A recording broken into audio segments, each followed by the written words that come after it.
Hello and welcome back to the King James Bible Sunday School channel on YouTube and Rumble. It's a special video this time. If you were watching my last video, um, uh, then that should have been on the channel yesterday. I tried to tease this, but it didn't work. Video cut off. So we're going to try this now. We're doing some adjustments, some new things, and just see how this works. Um, Hopefully it works really, really well. Anyway, um, what I've got, I just received these today from, yesterday now, because I got to publish this later, uh, middle of the night right now. Um, yeah, so I need to get some sleep and get ready for our discussion tomorrow on the book of Leviticus. But anyway, we'll get to that momentarily. Uh, but what I have is that I just got is my own edited books. I edited these two books and making them available. Um, so first one I'll talk about is John Gill's book on. It's a dissertation on Jewish proselyte baptism, or baptism of the Jewish proselytes. Um, it's about 130 pages or so. Now it's printed really nice. It's got a good size font and everything in it. The entire thing has been gone through by me from a PDF copy, um, and I made some choices in this that maybe I would change in the future as far as how it's being presented. I may edit it later on to a further extent because there's a great deal of information in the content of this and in the presentation from John Gill. Uh, it, there's a simplicity that's available. I can simplify it. I'm not going to do that in the video today um, because it's good for this as far as research and stuff. Other people have said very similar things to this. It's not like this is the only thing. The Catechism on Baptist Baptism by John Camp, uh, J.M. Camp, I believe it's John. Um, he he goes through and answers the same question about Jewish proselyte baptism. What about what people said about that subject? He does it by quoting another writer, and he does it in a briefer way than giving you. This is basically, I think this is 6 chapters, if I remember correctly. It's about 24 pages per chapter by that count, I believe. There's at least 5 chapters, but they're not all necessarily long chapters. I think this is yeah. But anyway, um, this is definitive. This is very much definitive um, for answering the questions that are out there. It can be answered in a shorter way and stated, categorically. This is the facts about this subject. Um, but unfortunately, there are people that will want to debate that and claim that they know something that you don't know, um, which is subjects addressed by um, Dr. Gill. So um, I won't say much more about that, but yeah, I've got these available. If you're interested, let me know in the comments below, and I will let you know some cost factors. I'm trying to get it out there where people are helped with this subject. Um, and hopefully I'll have a second edition to come out sometime with a few more edits, a few more little checks, and then a couple of changes. For instance, the changes I'm talking about, if you can see um, those long M's there and then N's there. That is because it was going through and cycling um, as one alphabetically, the notes. And so this could easily be changed to numbers, and we'd come to however many numbers. Um, it's going through the alphabet a good number of times is what that boils down to. So numbers would make it a little bit easier, and the numbers then can be limited to the chapters. So chapter 1 will have numbers through whatever, and then continue on. Or it could be other symbols and stuff like that, or it can go numbers and then alphabetical and then so forth. It's just a matter of me getting in there and redoing and editing and figuring out how I want it to be brought forward. But I didn't want it to be misunderstood um, by anybody. And it could, of course, go, just by the page. And um, I didn't find a place where I needed to reference another page, which is where uh, some of my other editing goes to, is that uh, uh, note number 255 may go back to and reference note 22, in an early page of the book, and therefore I can't, have 25 just repeating through the book all often. Yeah, I hope that makes sense. So that's kind of my limitation usually. However, in this case, it's not really going back and forth, and I could always adjust my note to say C note on page, you know, 15 or something like that, and um, give some clarification.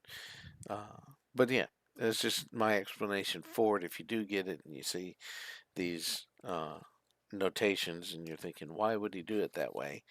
Well, there's a lot of notes. You can kind of go through it and get to the end of it, find out how many um, letters are in the notation, and then multiply that by um, approximately the number of letters in the alphabet, and then get up to where you're at. Say a bunch of D's, for instance, and then you can get an idea, of what that is. Um, but yeah, it's quite a few. Uh, I wouldn't say it's too many. It could be changed to numbers. I think probably a, a click of the mouse, it may be able to change it. But I did go through, like I said, I went through, took off of a PDF file um, in you know, different conditions for that file, and did the best that I could to make sure that every word in here is correct and accurate, what Dr. Gill intended and what he was saying, um, and so forth. So, uh, so yeah, that's there, and to present it in as close a fashion also as the original, because I like old books, and for instance, I have this page on the dissertation, and it has all of that information, the long statement and everything, um, by John Gill. Got these lines on the page and everything. Just like I found ways to recreate that, and of course I put in there reprinting in this year, and it's just I'm happy with this right now. It is spiral bound. If that is not good for some of you, let me know where I should be publishing these things. Who will help me to get these things out? Because it's not an original work, but it is very, very much combed through carefully and diligently. Second book is this Christian Baptism by Thomas Baldwin. And Thomas Baldwin was a pastor in Boston in the 1800s, 1700s and 1800s. And we'll flip that open. I actually have a little bit of a biography for him in the book. Right in the beginning, right after the title or the cover page, you can go into the title and just spaced it out well, I think.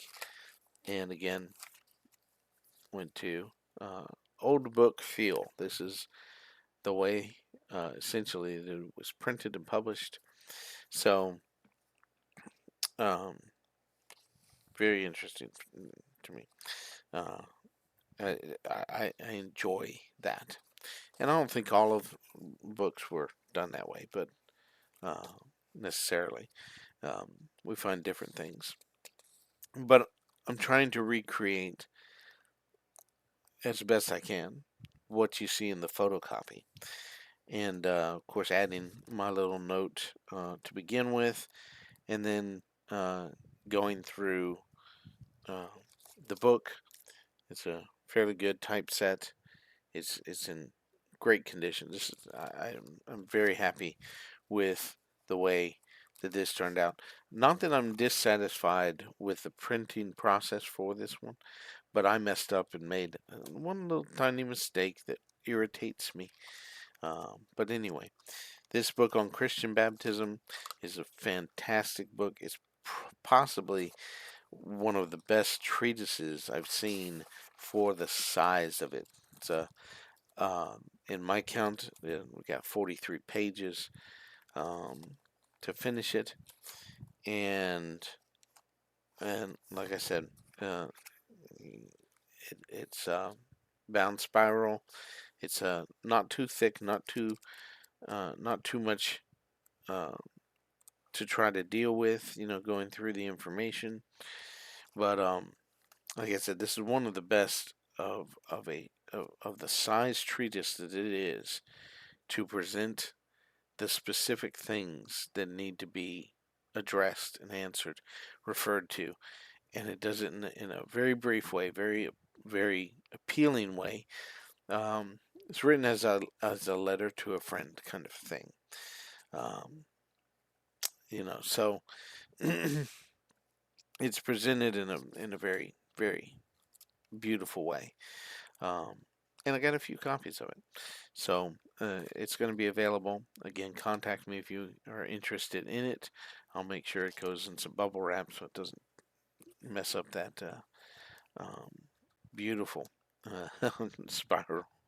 Some people don't like spirals. I'm not a huge fan myself of spirals um, for books because there's no writing on this side of the page.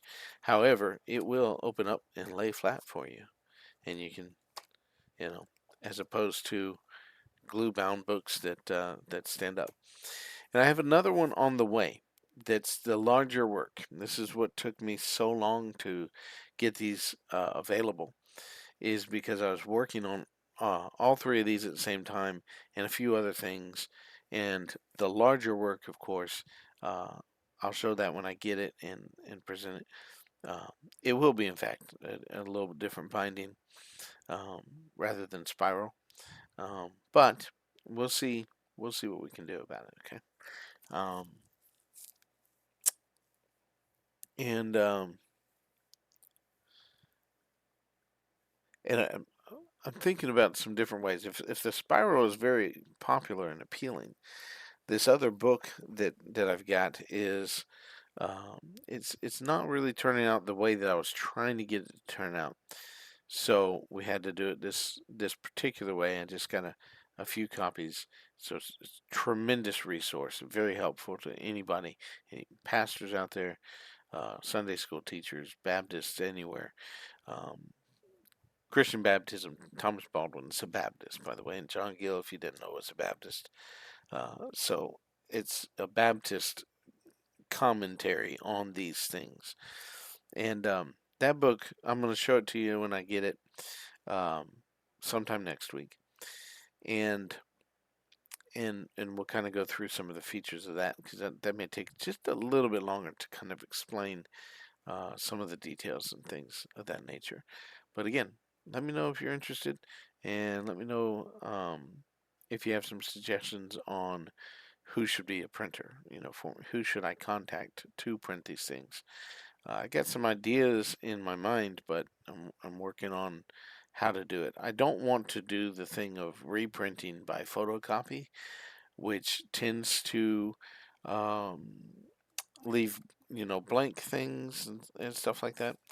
Uh, you know what I mean? Like letters get half formed and stuff like that. I'm going through this and putting it into a document and saving it to where it can print as crisp and clear as possible. Um, and I'm doing a lot of work toward that.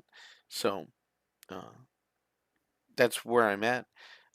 Like I said, you could get the photocopy, download it from a website, maybe Google Books or something like that, wherever you find it at.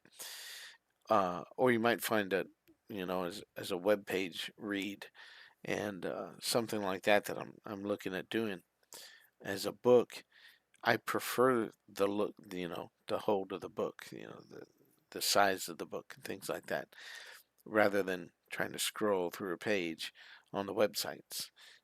Even though those are very good resources, and I welcome those being used, but this is just something that's been on my mind and my heart, and trying to get some books out there for different people, um, and especially concerning certain subjects that I think are very important to understand properly, that I don't think are hard to understand, but there's a lot of people that don't think through it. They don't look at it in itself, and then they have various opinions and ideas based on just piecemealing some of this together, instead of taking a little bit of time to look at it particularly.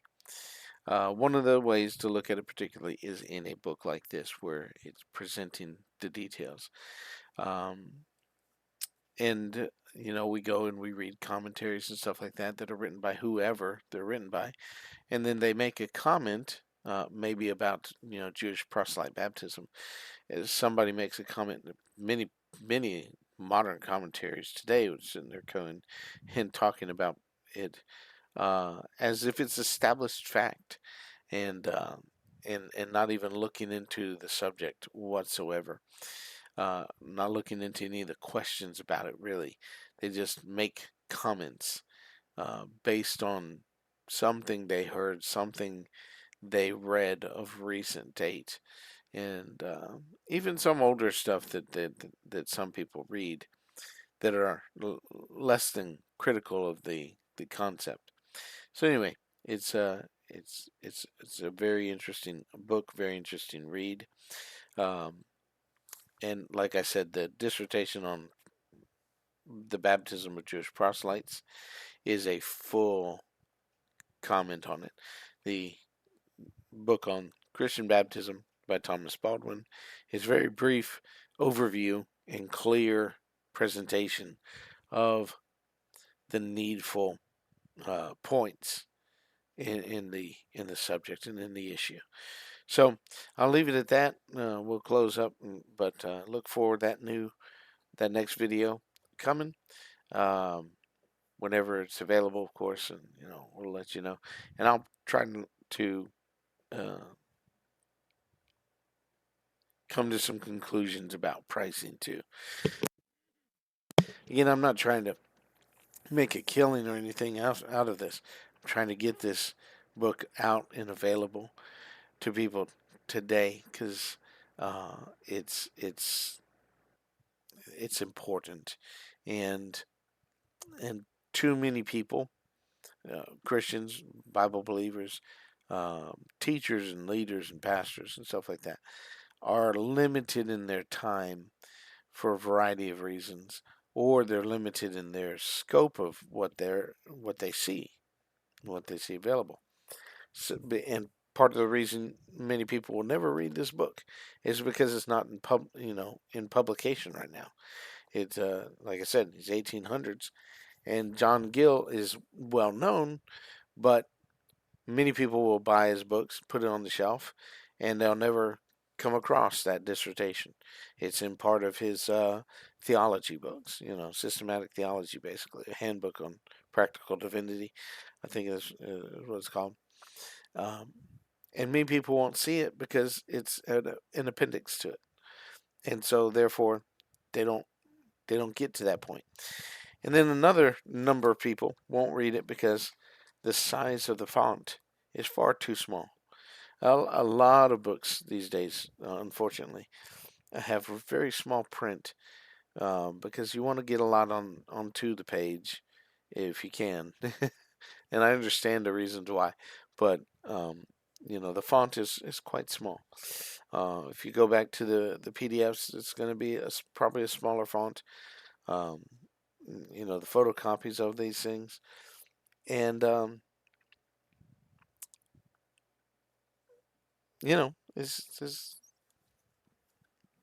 it is what it is. You gotta be able to see it, read it, and stuff like that, to be able to spend your time reading it.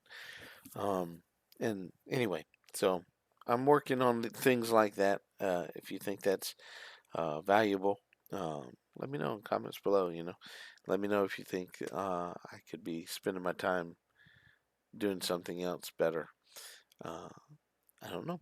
Anyway, I don't think so. I think I'm doing a good work that I probably will never be able to finish because there are so many things that I would like to get reprinted and available for people today, um, and that are just simply out of print and hundreds of years past, and people think, why read that when you could read something new?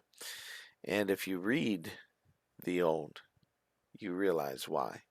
Uh, Comparing it to the new. That's my belief, my opinion, and my stance on that. But anyway, um, I'm kind of just rambling on, and I'm gonna stop. I need to get some sleep and be ready for our discussion coming. So forgive me for the ramble, but let me know what you think, and I hope you enjoyed the share of this. Uh, it's just a passion project for me. All right. So anyway, have a good night. We'll see you again in the next video.